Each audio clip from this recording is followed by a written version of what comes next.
Well, I was captivated. Me too, for the most part. Okay, so we just went to the only theater around that's playing Captive, and If you don't know what Captive is, it's the movie where where Kate Mara and David Olingo, I can't pronounce his last name, where he, Oyewolo. where he gets, where he's like a criminal and he's escaping, he's on the run from the law, and he finds Kate Mara's, and he holds her captive so he can try to escape or Yeah. something like that. But And this is a fact-based story that happened about 10 years ago in Atlanta, and and it's I, based on I a true might story. yeah, I might say that it's a faith-based movie, but it's certainly not like most of the faith-based movies we've been getting nowadays. Yeah, it wasn't. I mean, It it's wasn't. I haven't seen any like faith-based films. I tend to avoid them yeah, because I don't want to be like because like you've talked about in your war room, like you've yeah, mentioned, they're very preachy. Like it's just they're not trying to make a movie. They're just trying to preach to you for like a half an hour or 2 hours or whatever. They're not trying hmm to, and they're always the same. It's always about family or like marriage or something like that. It's not they usually aren't like about anything interesting. I mean, sometimes they are like they'll try to yeah. do something, but it'll still be preachy. I guess. Like I said, I haven't really seen any of them. I try to avoid them for the most part. There are a few that do address like real world issues like To Save a Life and October Baby. Um, Yeah, you mentioned I saw that on your review. You mentioned those. yeah. This movie, because it's fact based, I think it's certainly more effective than other films. And another thing that makes it more effective is that there's actually subtlety in it. I mean, Except for the parts where she's reading the book. The book I felt was a little like I felt the book like if they adapted the book I felt the book was what she read from the book was a little preachy for me, just for me. I don't know about you, well, but for me, I think they were trying to be accurate there because yeah. she did actually read that book sometimes to him, and and I think I think those I know, scenes like I said. were what made the faith based themes evident because they are still they are still mostly subtle. Yeah, because it's not. There isn't a lot of like. It isn't the whole movie. Isn't like he when he first meets you, he's like, please don't. Jesus doesn't want you to kill me or something. It's Uh-huh. just like, hell, there's only like heck. There's only like a few mentions of like. There's some people say I'll pray for you or something, but there isn't a lot of the film isn't really about like.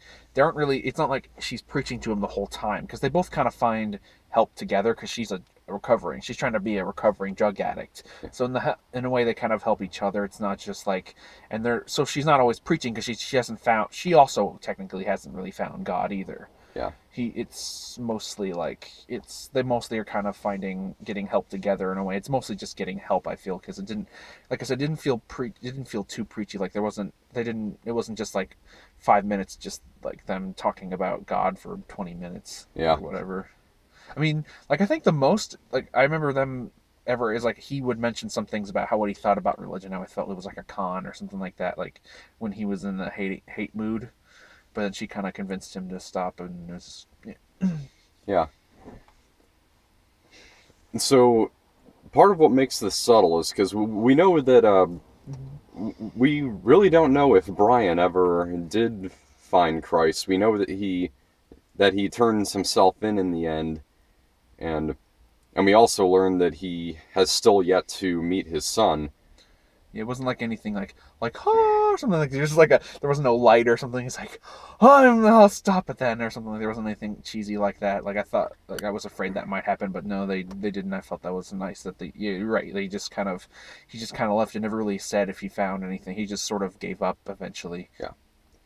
And she And so, like I said, we do know in the end that Ashley does find Christ, and but but the thing that's subtle about it is that through this one night, she's put into really stressful situations, and when people are put into as stressful situations as we see in the movie, uh, they they start to kind of reevaluate their lives and think about what happens after death, and and it often leads to it often leads to like they start hearing God speaking to them more. It's like that quote from C.S. Lewis. He says, "God whispers to us in our pleasures. He speaks in our conscience, but he shouts in our pains. It's his megaphone to rouse a deaf world." And but it's never it's never it's never said that's what sorry, I'm trying to. Sorry. Here, what are you thinking? So it's never spoken out loud that this is the reason that she was drawn much closer to God, uh, and and that's one of the and so sorry. That's right. I gotta applaud writer Brian Bird for that because that's one of the number one rules in filmmaking: show, don't tell. And because of that, it's really more effective. Yeah, I just want to address like one. I did have a little problem, only small. Like by the end, like I didn't like the whole Oprah scene at the end I credits. didn't either. I Yeah. felt that was like we get it. She found help. You don't need to like it's kind of like they were hammering it in. Like the director Maybe. wanted to make a film where it was like where they were hamming the message in, but the writer's like no we can't do that, or one of the producers was like the actor was one of the producers, like so maybe he was like maybe it was somebody who told the director no, we're not making a typical faith-based film. But it's like but then they let him, okay, but you can add this Oprah thing at the end. Like I mean, and the whole memory of all these people was fine. That was fine. It's just Yeah. I felt the Oprah. That was like the only part where I was just like, "Ooh, this is really." Even like the gospel music didn't bug me either. Like if it was just the credits. It bugged me. It really felt like the wrong music to play over the credits, especially after a movie this depressing and dark. Yeah. Yeah, that really felt out of place. Also, I guess another thing I could mention is that that is a little problem. That's not it's not like is that everything is kind of a little too serious. I felt there wasn't like any like funny. There was like one funny moment, but for the most part, like I'm not saying it needs to have humor. I'm not saying it too much humor. I'm just saying like enough humor that because it just felt like it was a little too serious. I felt like there wasn't like any like any humor. Some or even at least like some humorous parts. But yeah, the only other than that, the only thing that really bugged me was just the ending was the part where it just felt kind of preachy. The credits sequence Mm. was the only part that was just like, nah, that's you should like. I think they should have just played like the music that the guy made, because I like the music in this movie. Like Yeah. the guy who did the score for Lorf Baff, who produced, I believe he produced some of the Sherlock Holmes movies music. Oh. He didn't make it, but though he just produced it. But I think he did music for another movie I saw. But yeah, he did a good. He did a very, but yeah, his music I felt would have been more appropriate. Like it just felt kind of. You're right. It did feel kind of weird with this kind of end credits music and just the Oprah scene. I just felt the Oprah scene especially should have been cut out. It's just like if I wanted to look more up, I could have just looked it up and then like, oh, here's the Oprah thing. I'll check and see what happened or something like that. I didn't need like them shoving it. Like it just that was the only part that felt preachy. Everything else was like subtle. It was like, okay, that's much better. And you can definitely tell why you said the writer said he didn't feel it was a faith-based film, because most faith-based films are just really preachy. Yeah. And so to talk about the filmmaking itself, unlike something like War Room, this does feel like an actual movie, and Not a it Lifetime movie. yeah So that's what I yeah heard. not It's like shot a Hallmark movie. yeah. Oh, I forgot Hallmark. Yeah. Yeah. It's like the scenes where when Brian first breaks into Ashley's apartment and the following scenes like that, it really has a good sense of claustrophobia, and both of the performances from Kate Mara and David Oyelowo are very good. Also, And another thing this has that faith-based films don't have is there's actually some violent scenes and some sort of drug scenes. Sure, they don't show it, but I think that was just more for to get a PG-13 rating. But yeah, well, like I don't think faith-based film like most faith-based filmmakers wouldn't have that in there at all. Do You Believe did. The one from Pureflix that came out in March. In fact, there's actually a really over the top car crash at the end of Do You Believe that feels like something out of Bad Boys 2. And there's like some gun violence in it too. There's like a street gang. Although still Do You Believe does still feel kind of it does feel like Do You Believe didn't push the envelope enough, because I'm not one to judge, but considering how this is like a street gang, I'm pretty sure that these guys would be swearing like nobody's business, and there's no profanity at all. I mean, maybe not all gangs do swear like that, but Most I of don't them know. do, Yeah, definitely. and so this this actually didn't have any profanity at all, but I don't know. Maybe nobody was like that. I don't know. But yeah, I thought Um, this was an interesting film, definitely. yeah. But definitely, like I said, I haven't seen any. I don't really like I said, I don't go out to see faith-based films because they just don't look very interesting. One that I mean, Rising looks all right, but that's because it doesn't look Risen. Yeah. Risen because it's basically a manhunt movie just with a religious context over it. That's it. It's Yeah. not. I mean, though it does look like it could. There's something like it could be. Maybe it could be not that interesting. Maybe I don't know. I'm just saying maybe it's. But I'll still check it out because it's not. It also doesn't feel preachy. Like it isn't just like some guy's preaching to the guy every 5 minutes. It's just a kind of a search movie, just in it with like a religious context. That's all. Yeah. This actually does look like a pretty promising January with Risen, 13 Hours, and Kung Fu Panda 3. Uh, don't judge a movie by its trailer, I guess. Yeah. The only thing that concerns me about Risen is there were times in the trailer where it kind of looked where the cinematography looked kind of muddy, like the Bible series that was on that aired last year. And then they turned that one of the shorts into a full movie. Son of Yeah. God. And actually, it aired 2 years ago, didn't it? Yeah. Yeah. So I don't know, but back to Captive. I will say the only performance that wasn't very good in Captive was I don't want to go too hard on kid actors most of the time, but the girl who played Ashley's daughter. I thought she did alright, especially because she was just playing a kid. So Yeah.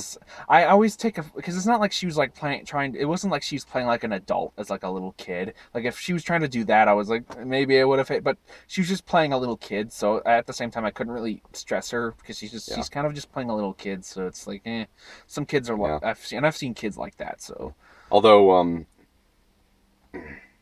although the point where it gets annoying is when they really try to up the cutesiness with kid actors. Like that's another thing in Do You Believe, the little girl in Do You Believe. Oh man, it's they really try to they really overdo the cutesiness with that little girl in Do You Believe. Like she can't pronounce R's and stuff like that. oh wow, really? And then asks like really she asks like these Well, like let's get back to just Captain. like really overly cute kid questions like, do you always pray before dinner? Really, she Are we did going that? to are we going to give the angel to the church? Yeah, that sounds like it. Like, Yeah. but that was But yeah, definitely this one is definitely if since like I said I haven't seen any, so this is definitely really good for like it if it is Yeah. if you want to kind of consider it a faith based, but I don't really consider it that because like I said, it doesn't really feel very preachy. For the most part, it just kind of feels like like a just like a thriller, just like a normal like thriller. Just the only thing that, and I think people who aren't like faith, who aren't really into faith, who aren't really into like believe in this stuff, I think could enjoy it, except for like the end credits. I think that's the part where they might go, "Oh, I'm leaving," when that happens. But I think because I just don't. And I think that maybe most church-going people might not like this so much, maybe because of it. It's not too maybe because it seems that everyone loves like most faith people seem to love when they hammer it in. I guess I don't know. Like I don't know because I don't know anyone many people because like War Room did pretty well, so it could be that like that probably that they love this type of movie, so maybe they might not enjoy Captive so much. I mean, they might once they see the end, like, oh, I get it. Okay, now I feel better about the whole movie or something like that. But other than that, yeah, it just doesn't. But I just let her know. I mean, this had about as much Christian element as the movie Soul Surfer, and I know a lot of fellow Christians who like that movie, the one about Bethany Hamilton. Yeah, I know what Soul Surfer is, but yeah. So if you like Soul Surfer, I'm pretty sure you'll like this. Also, I think this had like a better message than most like faith-based films too. Yeah. Like it's just the whole. I like the idea that it can that faith can save you from like being like the stuff they did, like drugs, and it can help. It can help people through drugs and get better, and it can. Like I said, it's not like some people think it's impossible. You can't do anything, but no, faith can help if you let it, or so. Yeah. Faith can be a very powerful thing in a way, and I felt this showed it better than like other, and it's like, and it had a better message, like I said, because War Room was just like, from what I've heard, is just basically, oh, your marriage is in shambles, don't get help, just pray, and everything will be all right. It wasn't like they weren't trying. It wasn't like, oh. It wasn't, oh, don't get counseling or something like that, or, oh, your husband wants to cheat on you, then take him to church or something, and make him pray for forgiveness or something. It's just like, oh, no, just pray in your closet, it'll all be all right. I thought this had like a much better, like, from what I've seen from what most faith-based stories are. Yeah. So like I said before, I think it is better to base these kind of movies off of actual events, because like you said, there are the kinds of people who believe that faith can't help anybody, and so when we see like a movie like Do You Believe or God's Not Dead or something, those kind of people might just go, nah, pure propaganda. But when you have something that's fact-based, they might go, huh, this really happened? I gotta read about this more. Yeah. But it also has to be done something like this too, because it can still be based on a true story and still be preachy. Like they can still find a way to make it preachy. But this took the true story and they made it realistic. They didn't just like make it. They weren't trying to preach. It wasn't like they were trying to preach to you for 5 minutes. Like it wasn't like the movie. Like War Room probably could have just been like the director and his brother writer and producer, and just sitting down telling you all this. Like this movie, no, you can actually just you can watch it and you don't feel like, it doesn't feel like the movie's trying to hammer it in, like, because I think most prayer-based films treat you like you're in, like most filmgoers like they're dumb, like they won't figure it out unless of course they tell you. Like this actually treats, I think, most even faith-based people like they're smart, basically. Yeah. Like you can kind of tell by the subtext, and like I said, they made a film first. They didn't try to preach to you at all. Second, like it wasn't just like, let's preach to you second, then make a movie later, I guess. Yeah.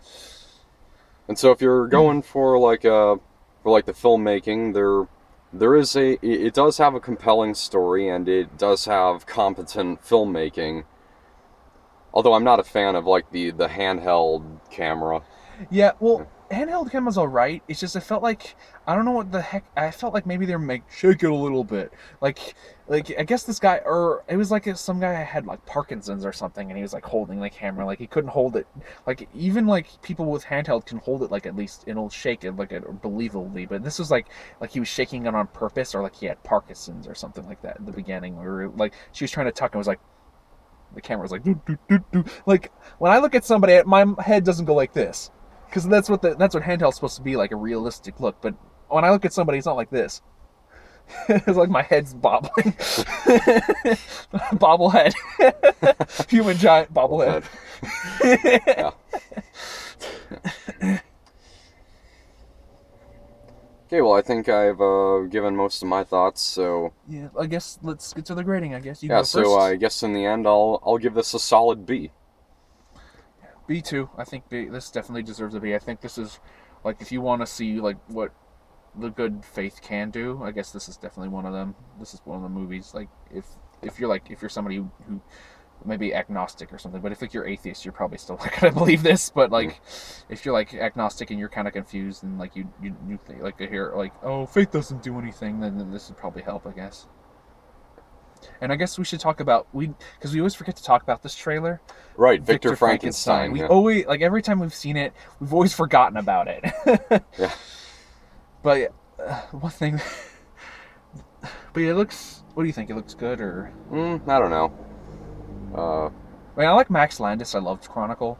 He's a good writer. He also wrote Okay. American Ultra as well. I liked American Ultra. I know you guys thought it was just okay, but I enjoyed American Ultra for what it was. But he wrote that too. But which is kind of weird because the Risen is a faith-based film, and they played Victor Frankenstein right after it, and Max Landis is gay, so it's like I thought that was kind of weird.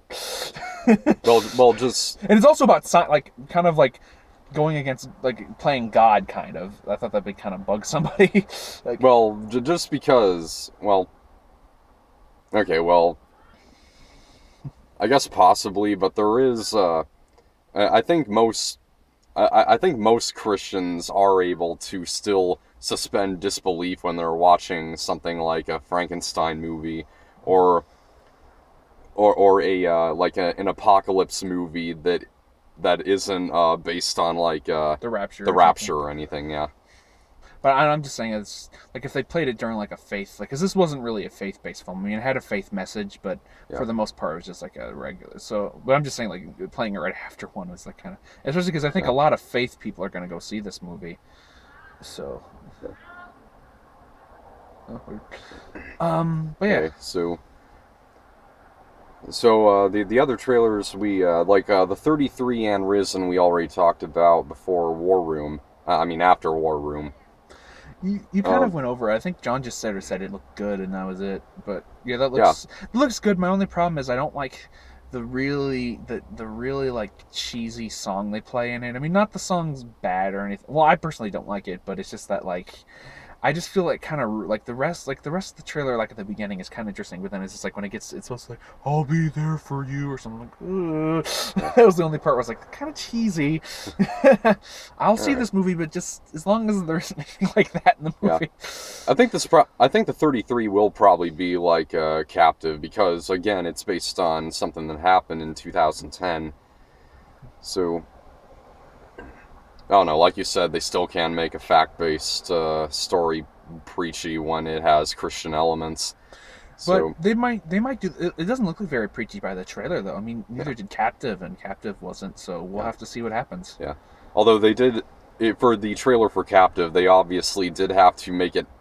They had to make it more evident that it was Christian themed by playing the song "Oceans" by Hillsong, Uh, which which is a song that doesn't fit very well with the movie. It's not played in the movie, but obviously that was to get publicity from religious audiences. but and I do want to say like about Risen about like I don't like that they use the tagline "the greatest manhunt." Not because I'm like oh it's not the Because greatest that's manhunt. the tagline of Zero Dark 30. Yeah, it's just especially in the trailer. Like I don't mind if it's on the poster, go ahead, but like in a trailer, I don't really want them to tell me a word thing. I just kind of want to see what the movie. I can kind of tell what the movie's about. I know what the movie's about. I don't need you to have like it's the greatest man of all time. In case you didn't know that, I just don't like. I don't like it when they do words, and I especially like. I don't mind if it's like this October or something like that. But like if it's like just like oh like the great this guy's about to die or something or something. I don't like it when they do that. It's kind of annoying. Like that's why I love like trailers like The Conjuring or that great like trailer where it was just they just showed you that one creepy scene where she's playing clap and then like it's like a ghost or something like that. Then there was the new eighth. The Hateful Eight was great too. That also doesn't have too much talking. It's just you can kind of see. That's a good trailer too. And I can't think of any right now, but too much right now. But yeah, I just don't particularly like that type of trailer where they have to put words and tell you what this is. Like I can kind of figure it out. Don't tell me. But other than Okay, so we got a couple more movies to go to today, so we gotta go pick up John, and then we're heading off to Black Mass and Everest. yep, we have some more people joining us. Yep.